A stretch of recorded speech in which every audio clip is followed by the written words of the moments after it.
Before diving into this incredible story, remember to subscribe to the channel and turn on notifications. Here, every story has something to say, and you won't want to miss a single one. The restaurant, Le Marceau, located in the heart of Manhattan, shone brightly that evening. It was a place where New York's high society liked to be seen, discuss business, or simply feed their egos beneath the crystal chandeliers. Angela Turner, elegant in a flowing ivory dress, followed her husband, Michael, into the room filled with glances and whispers. She knew most of the guests, business leaders, influencers, artists, but tonight, something in the air was different, a silent tension hung between them. For the past few weeks, Michael had seemed distant, irritable, obsessed with appearances. He had recently been appointed vice president of a prestigious investment group, and everything had to be perfect: his attire, his words, the woman on his arm. Angela, however, was not one to bend without reason. She had an opinion, a quiet strength, a light that sometimes unsettled men who preferred flattering shadows to the truth. Dinner was going well until a guest, an old college friend of Michael's, spoke directly to Angela. "So, Angela, I read your article on discrimination in the art world. Impressive. Aren't you afraid of upsetting some patrons?" Angela smiled gently. "If we don't offend anyone, it means we're not changing anything," she replied calmly, with that confidence that characterized her. The atmosphere at the table shifted. A few nervous laughs erupted, but Michael paled. He glared at his wife, as if she had just sabotaged a diplomatic speech. And when the waiters brought the dishes, he decided to regain control, in the worst possible way. "Excuse her," he said with a forced laugh. "Angela sometimes forgets that real life isn't a constant activism. It's cute, but naive." A silence fell. Angela felt a flush rise in her cheeks, not from anger, but from shame. She wanted to reply, but Michael continued, caught up in this intoxication of arrogance. "I always tell her she should focus on lighter things. After all, she's not an expert in economics, is she?" Awkward laughter rippled around the table. Eyes averted, some to their plates, others to their phones, to avoid meeting Angela's gaze.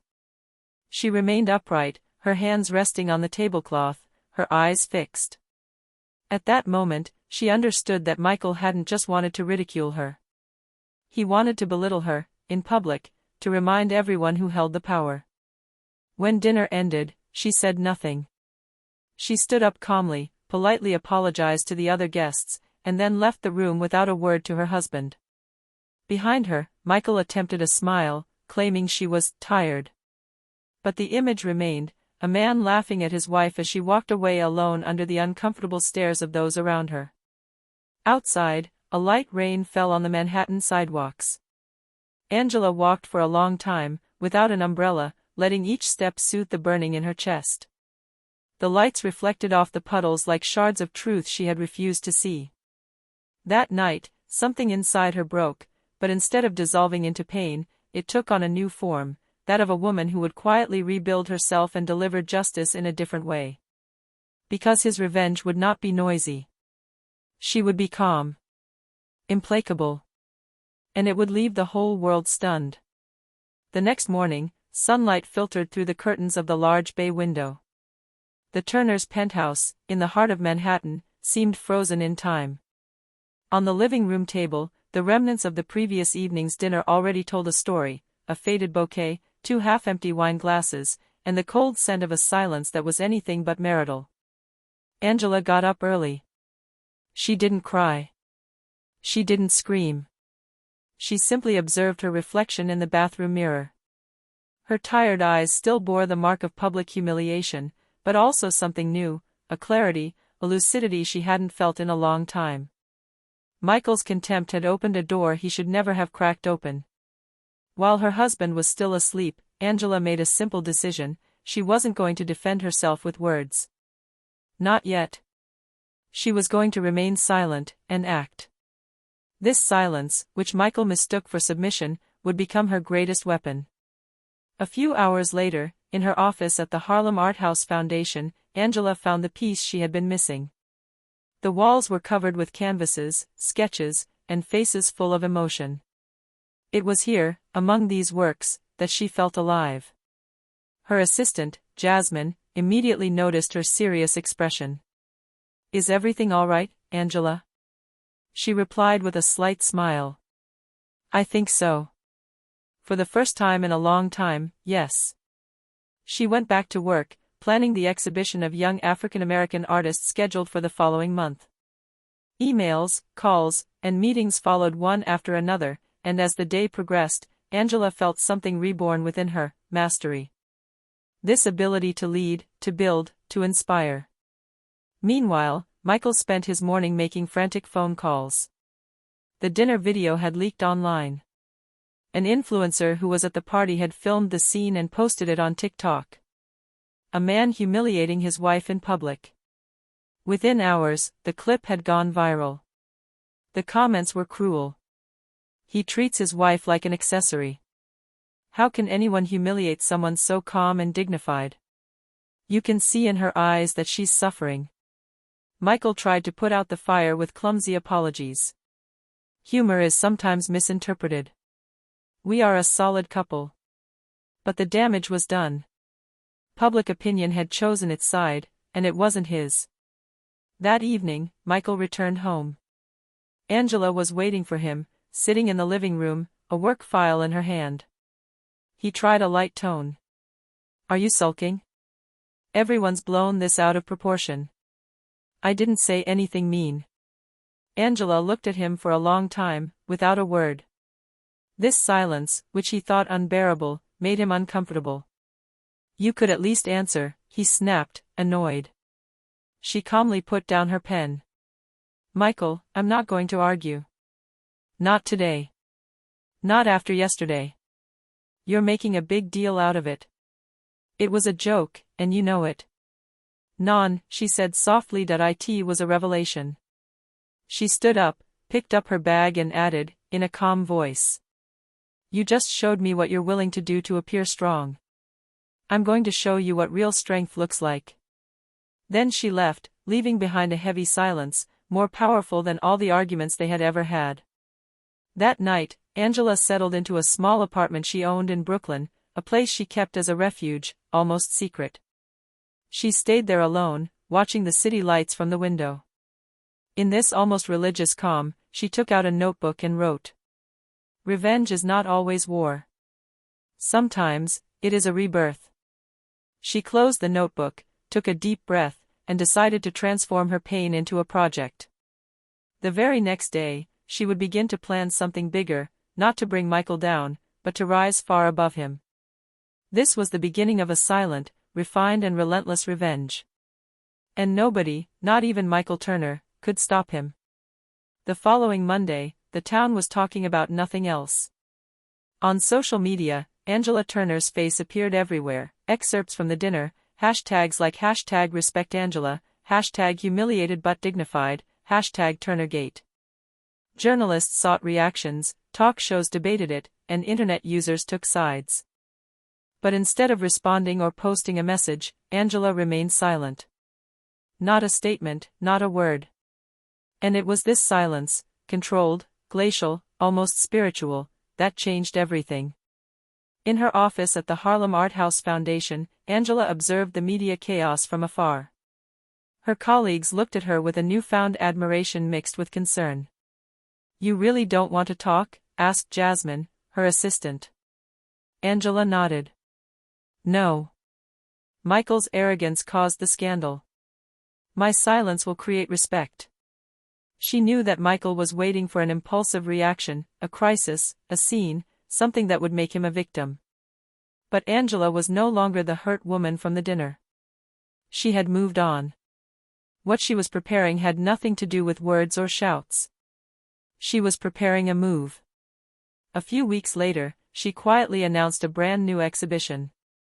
The Voices Unseen, the voices that we don't listen to. The event, organized with African American, Latino, and Asian artists, was intended to highlight those whom the art world ignored. An exhibition where each work would tell a story of dignity, struggle, and rebirth. The local press took an immediate interest in her. Not because she was Michael Turner's humiliated wife, but because Angela Turner presented a powerful, inspiring and courageous vision. The sponsors followed, then the galleries. The project took on an unexpected scale: New York, then Chicago, then Los Angeles. For his part, Michael watched, bewildered. Every time Angela appeared in an article, her own reputation declined. His name, once associated with success, was now linked to a humiliation he could not erase. His colleagues spoke to him with distant politeness. Investors were hesitant to award him new contracts. And while he was losing his image, Angela was gaining a vote. One evening, he tried to contact her. "Angela, listen, we need to talk. You can't keep ignoring me like this. People think you're punishing me." She remained calm. "I'm not punishing you, Michael. I'm raising you up. It's not the same thing. Are you doing this to humiliate me?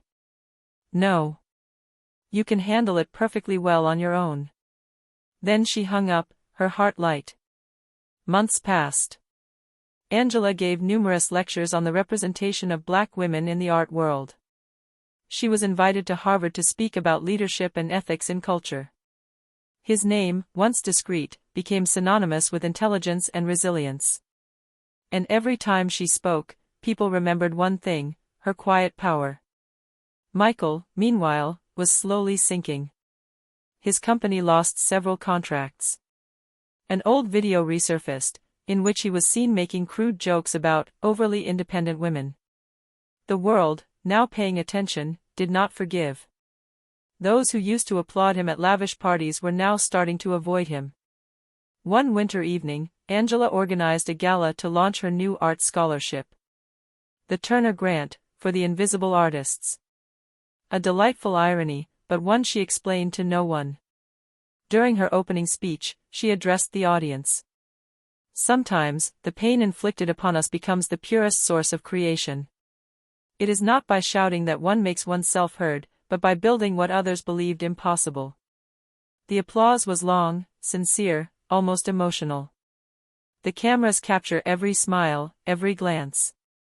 And somewhere, in a darkened apartment, Michael Turner was watching the broadcast on television.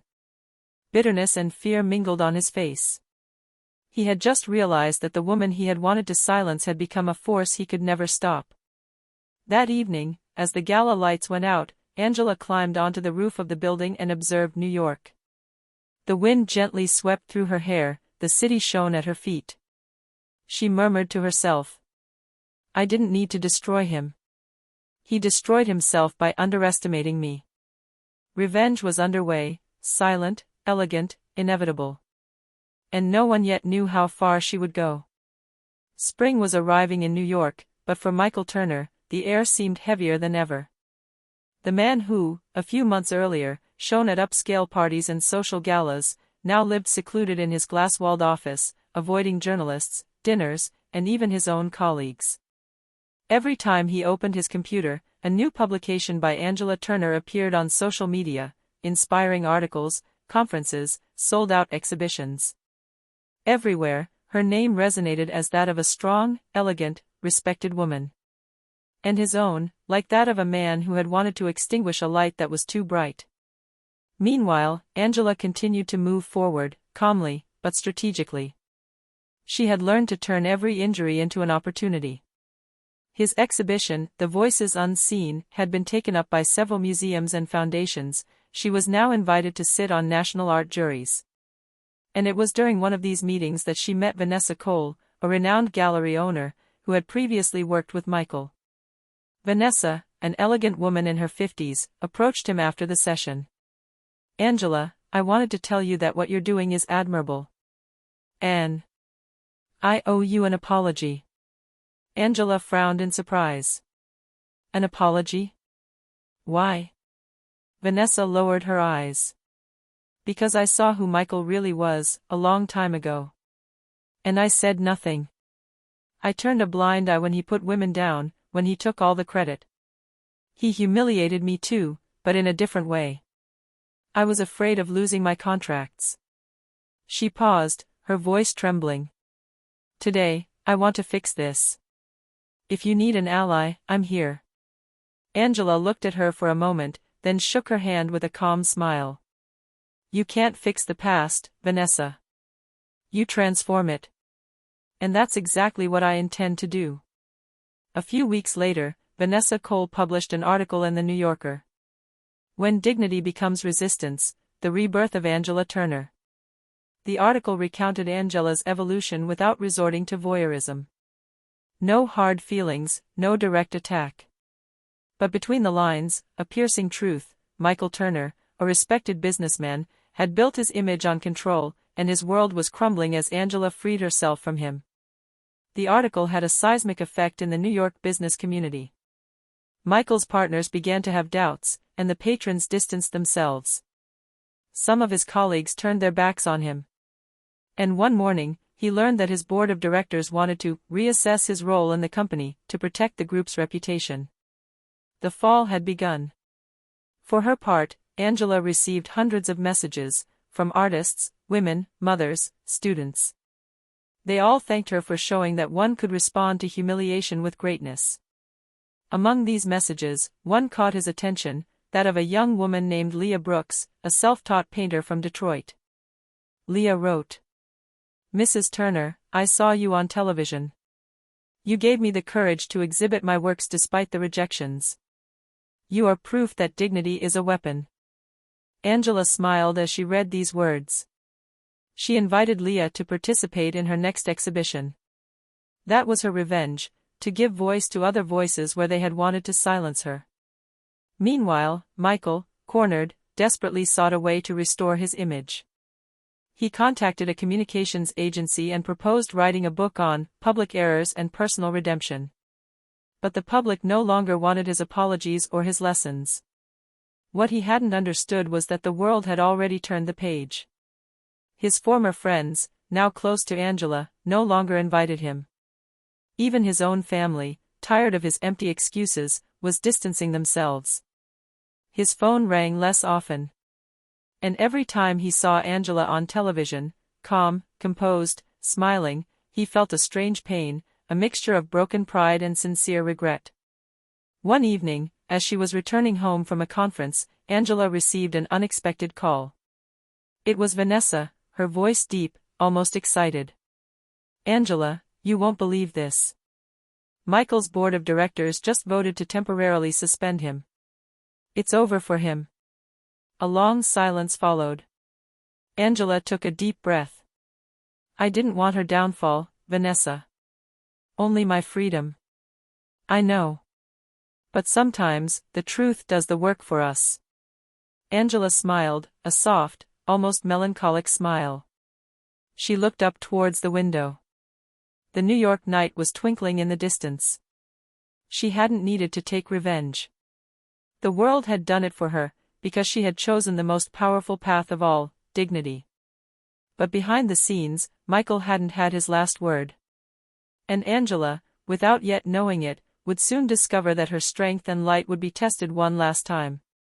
The sky over New York was gray that morning, heavy and stifling, as if the city itself was holding its breath. On the 47th floor of the Turner Investments Tower, Michael Turner stared into space through the large windows of his office. In front of him, a stack of files marked "Confidential" all bore the same word, suspension. The board of directors had just removed him from his position. Officially, time to clarify certain management aspects. In reality, everyone knew, Michael had become a burden.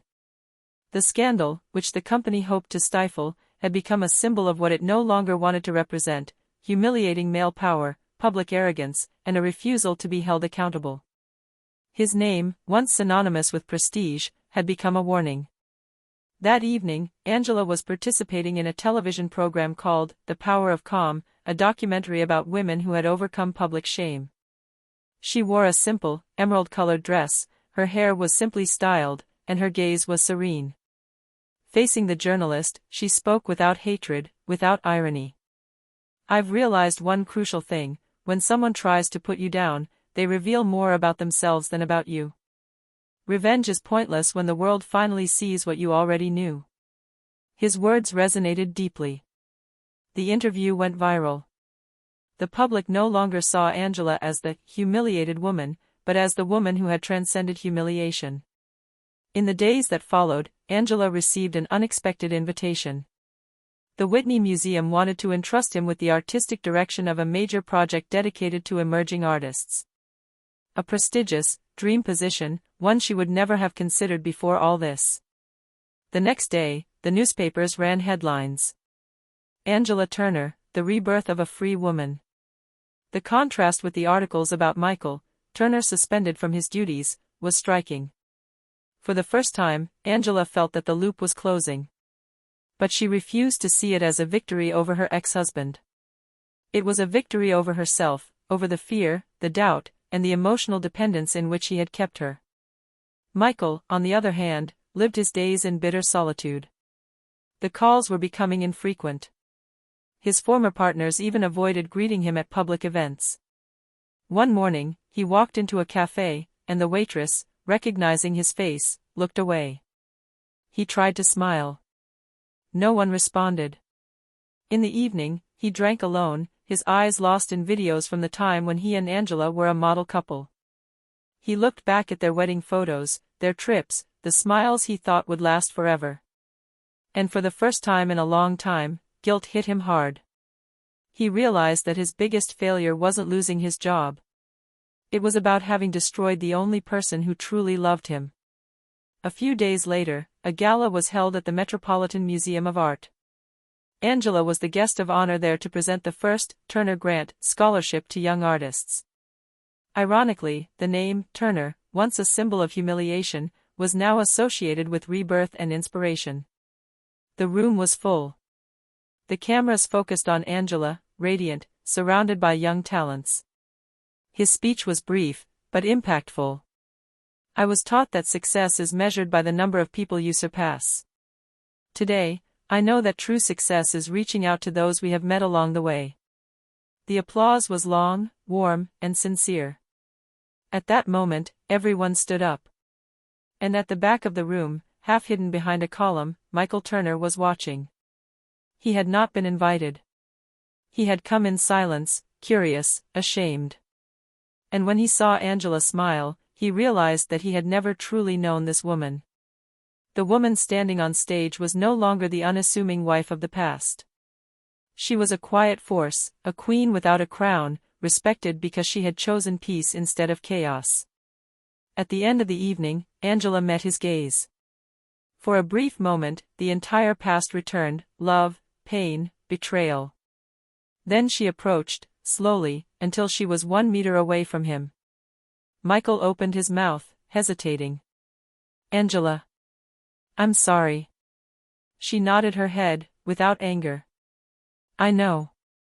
But some things cannot be fixed. They can only be understood." He lowered his eyes, unable to meet her gaze. "You won." "Non," she replied with a smile that I simply stopped losing. She turned on her heel and walked away, leaving behind a light scent of jasmine and newfound peace.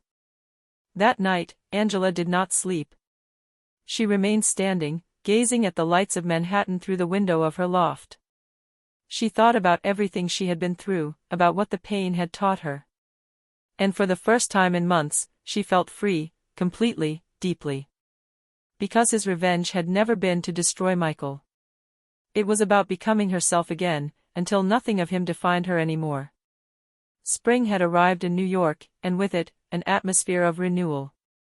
For Angela Turner, the city was no longer just a place of painful memories, it was fertile ground for creation, inspiration, and newfound freedom. Since receiving the first Turner Grant, she had received hundreds of messages from emerging artists, students, and women telling her how deeply her story had moved them. Every word, every testimony, reinforced her conviction: her true victory was not to punish Michael, but to transform humiliation into collective strength. Angela took the time to redefine her personal life. She officially left the marriage, not in a fit of anger, but calmly and with dignity. Her relationship with Michael was limited to what was necessary: legal formalities and mutual respect. She returned to her family, reconnected with old friends, and rented a small apartment in Brooklyn, where she could work and breathe in peace. His role in the art world intensified. The exhibition, The Voices Unseen, it became a national project, supported by prestigious patrons and institutions. Angela was invited to give lectures, mentor young talent, and publish articles on dignity and female leadership. At each event, she emphasized, "The most powerful revenge is not to destroy, but to rise up and to lift others up." Michael Turner, for his part, was still trying to redeem himself. He wrote public letters of apology, sought public relations advice, but the world did not forgive him easily. His former partners had distanced themselves, and his attempts to regain control of the company failed. He finally understood that the reputation he had built on contempt and humiliation could not survive the silent but powerful actions of the woman he had underestimated. One day, Angela received an unexpected call from Leah Brooks, the young Detroit artist she had supported. "Angela, thank you for everything. Thanks to you, I was able to exhibit my work in Chicago and Los Angeles. My dream has come true." Angela smiled. "You're the one who did the hard work, Leah. I only lent you a hand." This moment encapsulated his entire transformation. It wasn't just about personal revenge, but about creating a lasting impact. His pain had inspired real change, touched lives, and opened doors no one thought possible. At the end of the year, Angela looked at the Manhattan skyline again from her loft. The city, with its glittering lights, was no longer a place of humiliating memories, but a symbol of rebirth. She thought of Michael, not with anger, but with the serenity of someone who has learned her lesson. True power lies not in dominating others, but in self-mastery. She whispered, "I lost my fear, and that's how I won everything." And in that breath of peace, in that newfound freedom, Angela Turner became a silent legend, that of a woman who transformed humiliation into greatness, pain into inspiration, and silence into a strength that no one could have foreseen.